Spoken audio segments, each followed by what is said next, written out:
Hmm. Hello. Hello. Hello. Hello. Every Rush song. Hello, Rush fan, and welcome to your next exciting episode of Every Rush Song, where by the end of this thing, we will have analyzed every Rush song. I'm here with my good buddies from way, way back. My good friend, in order of how they appear on my Zoom screen, up to the top left, Tim McComas. Say hi to Tim. Hello, everybody out there in Lotus Land. Ooh. Ooh. I like that. I got that reference because I did my homework this week.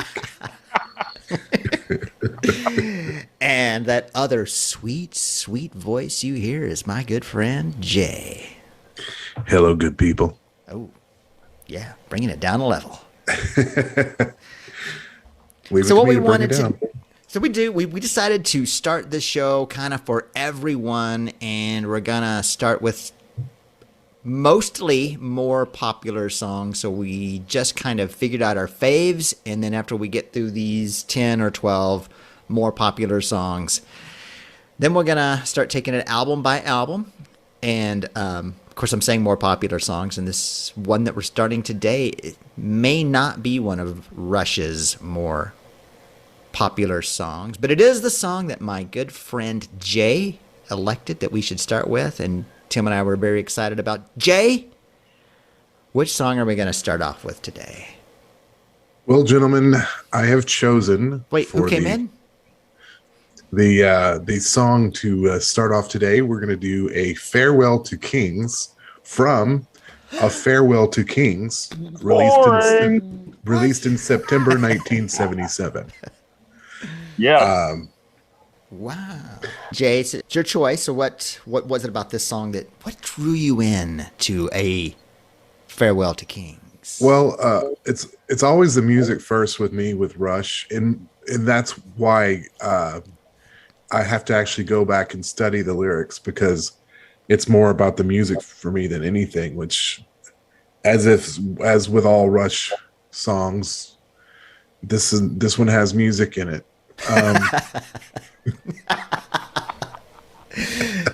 That's indicative of the deep analysis you can expect That's right. from But- every Rush song.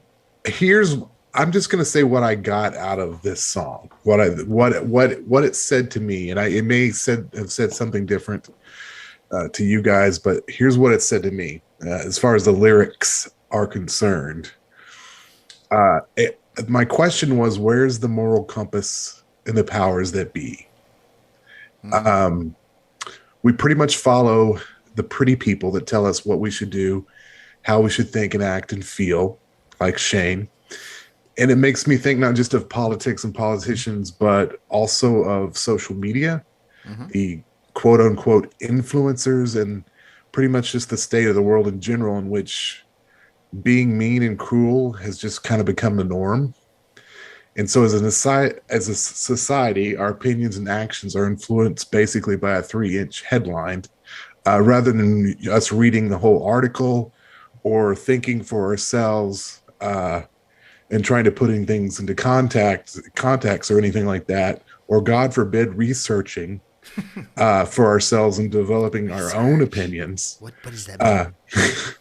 It's, forget the scientists and philosophers or even religion for that matter. It's easier to just let other people think for us and trust that they'll have our best interests in mind.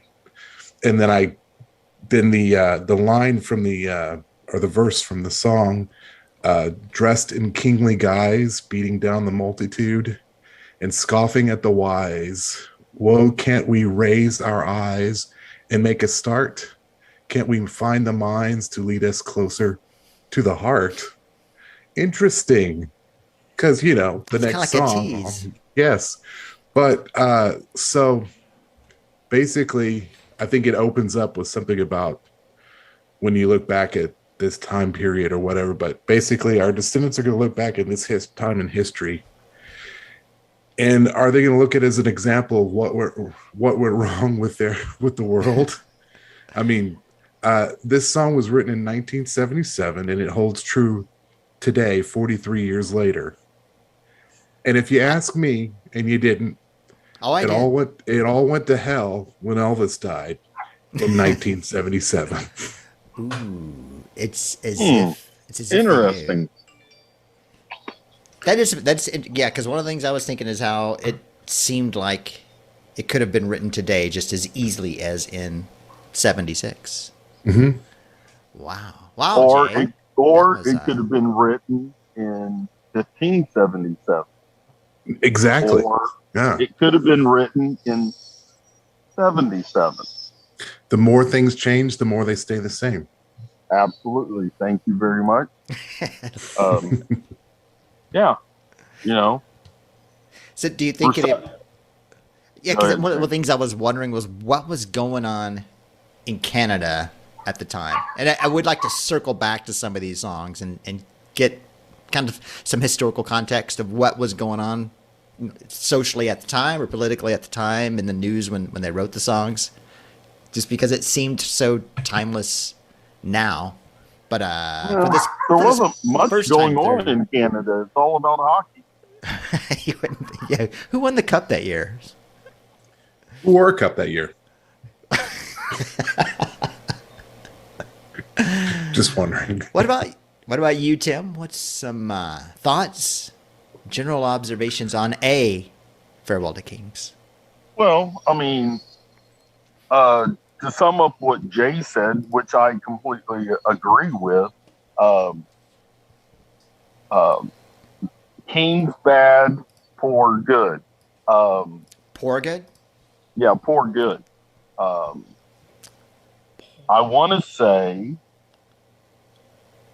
that song, and only because you hear it before any of the other songs on the track, that sort of gave us our first little just Neil and Geddy jam that ended up leading into other songs. Well, Cinderella Man, and then later on, Free Will. You know, it's not like it's a solo. It's just a little drum bass jam. That Yeah. do-do-do. Yeah, that sounded like Sanford and Son, though. It did sound like Sanford and Son, but that led us into Free Will. The do do do do do do do do do do do. You know, that's what I love that Farewell to King of Jam right there. I just love it. Yeah. And I like it because it's very, There's the knee. at the beginning to me, it's very Renaissance, and it makes me think of going to the Renaissance fair and dressing up Well, that and playing the guitar. part. Yeah, that kind of, I guess, is that the vinyl strings, or not the steel string acoustic guitar. It gives it that Right. Renaissance, medieval feel. I guess a lot of the lyrics kind of give it that medieval feel too. Yeah. You know, But, and Farewell to King, not just the song, but the whole album, that's where, you know, they really started expanding the musical instruments being used. yeah, You know, Neil bringing the orchestra bells, the chimes, the bar chimes, and Geddy exploring more with the synthesizers came in on that album. And now, Jay, with all of the listening and studying that you've done, where was that album recorded? No idea, Tim. It was recorded in London, Jay. Really? England? Well, Wait, actually, I actually may be wrong on the city, but it was recorded in England. is in Cool. yeah. Was it Scotland? Maybe we should look that up. I didn't think we. It wasn't but Scotland, for crying out loud. but it was. But it was the first time they'd recorded outside of Toronto. That's interesting. What Yes. what do we Yep. know? What was the reason they decided to record in merry old England? it was mostly they wanted to go and try the British beer. And they just couldn't get it over in Canada at the time. You can't fault them for that. And they were a little tired of that weak Canadian beer. So they said, let's insult the Canadians, Tim. Like to apologize to I all our love the Canadians. Canadians. Wow. I love I myself. want to be Canadian, eh? Oh, definitely. Yeah. Yeah. I really do love Poontang, though. Is it? Now, if I ask you again, No, that's just wrong. will you tell me the same, or would you have a different answer for that? Isn't that the thing? That's the thing with gravy and the fries. I love that with the cheese curds, the Poontang. Love that. No. Once again, Jerry. Wow, that we derailed there. We derailed, but that's Anyway. okay. Right. We like having fun. Nowhere in any descriptions of every Rush song do we say we're not going to have fun. We may veer off the topic a little bit now and then because we are three guys who like to have fun. Just how it is. Yeah. Hope we can make you laugh now and then, and hope you take it in the spirit of ha laughter. I did read where they had recorded some of the bird sounds were actual bird sounds that they recorded outside, and I didn't read a lot into it because I didn't want to. I didn't know if we'd take it in that direction, but they did some of the recordings outside, I guess, in a courtyard outside that studio, which seemed It was pretty a farm. interesting. A what? It was a farm. The They farm? were at a farm. No, was it a country farm that no one knew about? No, it was one of those city farms. Okay. Was it one of their uncles? Oh, one of the city farms. Right. Yeah. It was Was Geddy Lee's uncle? before- wasn't it it? was in the- right. Or after the motor law. Yeah. Well, it was before the motor law. Okay. And okay. Good to and it was know. in that city farm that they went ahead and recorded the sounds that you hear moving up a couple of albums at the beginning of the Camera Eye. Okay. know, Gotcha. Because they couldn't go Really? to New York or downtown Toronto to get that kind of recording. But couldn't they? They were at that city farm in England. City farm. There ain't nothing like a city, City farm. You know, there are people who have chickens in the city and who grow vegetables in the city. And We had neighbors across the street who had chickens. in the And- city. Yeah, no, yeah, in the city. They milk cows in the city. Well, Okay, the chickens now I'm didn't making milk things cows. They're not. Their little feet are not strong enough up. That would be to a- get the I've teeth. got, I've got a neighbor who's got a hot child in the city. Oh, Hot child in the city. Sorry, Um, that's not Rush. Sorry. yeah, that's okay. That's okay. Or was it? Oh, good question. You never saw them both together. Right. And maybe I think- Neil sold that. You never know. Them or Cheap never Trick know. or Kiss. Well, They 'cause were it's- never in the same room at the same time. That's for sure. It was a little confusing to me because I knew that Neil was into the Ayn Rand philosophy and books and all that at the time. And so it kind of seems like at the beginning, from the point of view of the Kings, I guess, where it's, hey, are y'all going to remember how great things were back when we were in charge? It's kind of what that first couple of lines says. Yeah. But then, Yeah. then after I thought about it more, where when you look at some of the things the monarchs did, where they would build the castles and the monuments, and they'd spend loads and loads of money to build monuments to themselves, things that people would remember them by, versus now this kind of fake interest, pretending to be interest in the common people, and that's I kind of Oh, love that. right. That Go line. on. Go we on. turn our gaze from the castles in the distance, talking about the big grand cathedrals and things they used to build, down to eyes cast down to the path of least resistance, just like taking the easy way out. Well, yeah. And and maybe Sorry. Nice response, Jay. Nice. I had more to I say, but don't feel so. Well, yeah, just some of it now. You had more to say, but you decided to stop at yeah. yeah. Well, yeah. Yeah. Yeah, but then I was kind of ended up at the same opinion as Jay with just the fake politicians pretending to be something they're not. The scheming demons dressed like kings, pretending to be royalty, pretending to be holy and above and better than everyone else. I mean, what does this line remind you of? That the hypocrites are slandering the sacred halls of truth. Well, it reminds me that I don't talk very well, but other than that, I was kind of hoping our biggest biggest expert of the three of us, Tim, might tell us what he thinks about Tim, that line. Yeah, Tim, I'd love to hear what you think. Well, I mean, Ooh, we have put him on the spot, ladies and gentlemen. Watch him squirm. What had happened was, well, say guys, look, that's all history has ever been. Go okay, on. well, thank you for listening Yeah, today. yes, a lot. I hope you come back. I Next thought I'd week. add a little bit more than Jay did with yeah. Well, thank you. That Well, was, I mean, compared I to mine, thought that was it very was- well thought out. And But thank you. but it's the way it's always been. It's the way it is now. It's the way it's always going to It's be. the same as it ever was. Same as it ever was. Same as it ever was. And yeah. Because the next line for me hits home a little more about the ancient nobles showering their bitterness on youth. Yeah. Like I remember when I was a kid, my parents talking Get about off my damn lawn. yeah, I remember how talking about how useless and out of control the younger generation was.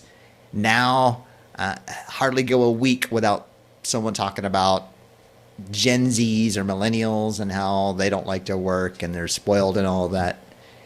I don't. Do y'all remember that from? Do you remember that when we were kids? Was anyone ever talking about how spoiled or lost or sensitive or whatever? I don't ever remember hearing anyone say that about us, and it could have just been the blissful cluelessness of being Gen X, or No, we don't care now. We didn't care then. I think it's always said of the previous generation. The previous generations have always said that of the current generation. Maybe not to that extent. Maybe our generation was a little less crappy. I find that hard to believe. I mean, Yeah. every generation but whether you really think about it, I look back at our generation, then the generation before there was a lot better things about that generation than there was of ours. But, when you think about things like racism and social justice and stuff like that, it gets better throughout the generations. Like we were nowhere near where we are now with our generation. And this generation is going to be surpassed by the next generation. But we all look, back at the current generation thinking, well, they just don't know what they're doing. And we knew everything but we didn't, and they didn't, and they won't. But everyone in that scenario thinks that they do, but none of them really do. And I've worked, and I do now work with a lot of millennials and Gen Zs, and I have never, with my daughter, her friends, I have never seen any evidence that is true. They all work hard. They're varying levels of ambitious. I mean, most of them more ambitious than I ever was. I think you've got spoiled people in every generation, and it's a few of them, the ones that are bit popular out there on the social medias and the reality shows, the lazy ones, the spoiled ones. Those are the ones that are in the public limelight, living in the limelight. Ooh, Da-na-na-na-na-na. nice reference And to a Rush song. that's people equate the entire generation to just a few bad examples of that generation. They think it's the whole generation, when in fact it's not. It's just a few bad apples that spoil the whole darn bushel. Bunch. No? One bad tree. apple don't spoil a whole bunch, girl. Thank you. Give me just one shot, and I won't give up on All right. that. So what came first? I guess The chicken. it was the egg. The egg came first. Dinosaurs had eggs, so That's true. yeah, and then evolved into the chickens. Sorry, Tim. That's a good but point. But you're wrong. You're wrong on that. So don't even look at me like I'm insane, because I am. So then it's interesting. I don't remember seeing this very many times in music that I can think of. But then the end of this song, he references one of the other songs on the album. Can't we? Yeah, that's find what I thought the was kind of funny. Because when you read through the lyrics, Closer to the Heart could almost be a continuation of A Farewell to Kings. It's funny you should mention that, because when Yeah. we do discuss Closer to the Heart, which is coming up at some point in the very near future, I kind of go off on that. I kind Yeah. of discuss I that. I I mean, think in you're a right. way, he is basically talking about the same thing. Yeah. You know, it starts off with the men who hold high places, your political leaders, your kings, your Oh wait, local city. what song were we talking about I today? think I know, we're but- supposed to be talking about A Farewell to But Kings. it's a He's continuation going of it. to hate Yeah. us. Yeah, I hate all of y'all. hold that thought, Tim, because I agree with Yeah. you. I agree with you. Yes. I think you should No, hold no, that no. thought. I'm just saying I wasn't going to continue on. But No, yeah, but let's- I absolutely agree let with you. I think go. you're absolutely correct. In my opinion, which means nothing. Oh, it means a lot To me. It carries so much weight. It carries more weight than a big weight. I mean, I'm wearing a Billy Carrying Joel thing. shirt, for God's sake. But I mean, yeah, what do there I was- know? There was a point that I was about to make, and then I thought, yeah, you know what? But after We you said should- that, thought Closer to right. the Heart kind of brings it together, and then that other part Yeah. kind of, and something like to be honest, this Okay, is you've something that I said read enough. today, where A Farewell to Kings is the problem, Hey, shh. and Closer to the Heart we will talk about in a later episode Yes. of this new little podcast, this adorable little podcast show. It's so weird that you would say that, because it's like you read my work, my studies, Wait, my- is that my what long- you had written down?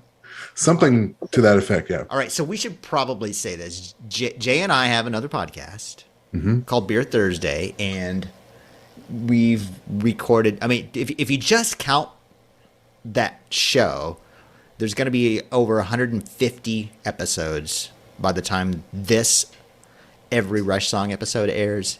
And that doesn't count all the times we've hung out. So there might be times where it's a little scary how alike Jay and I are thinking. Tim, on the other hand, Tim's a wild card. He's a wild man. We don't know what's going on there. I know. Oh, shut up. No, shut up yourselves. I wasn't going to say bitch. I'm talking about Black Lassie. Don't mess with her. I don't know what just happened here. That was the Cheech and Chong reference. Was it? Tim From might their be great hit the song called Black Lassie. Tim might be the second best well of 70s and 80s cultural references I've ever seen. Who's the first? It's not important right now. No. Oh my God, he hates these cans. Stay away from these cans. More cans. Wait, what Rush song is that? That was Oh off the. Lord. Was Steve Martin a Rush fan? I bet Steve Martin was a Rush fan. All right, well, Well, he's still I thought alive, that so he was. could be a Rush fan. I think we've done a respectful job. Respectful job of breaking down a Farewell to Kings. Yes. And I think we've kind of painted ourselves into the corner of discussing Closer to the Heart next. So, Thank you. dear precious Rush fan listening to this, listening to us analyze every Rush song, please subscribe so that you can catch the next episode. And please tell a friend, tell your Rush friends about this show, because they will love you for it. And tell them to hurry up and listen to Yeah. every Rush song. Hurry up and that might be Jay. I What? like that. That might be our closing. Hurry up and listen to every Rush song. There we go. right. I just said it just now. I came up with that. I knew that we would make up these Copyright. things on the Trademark. spot. Trademark. Michael Scott, 2022. All right. Thank you for listening, and we will be back later. Bye. Right. Wait, Tim, do the ending that you want to do. I think it's at the end of La Via Strangiato from Exit Stage Left.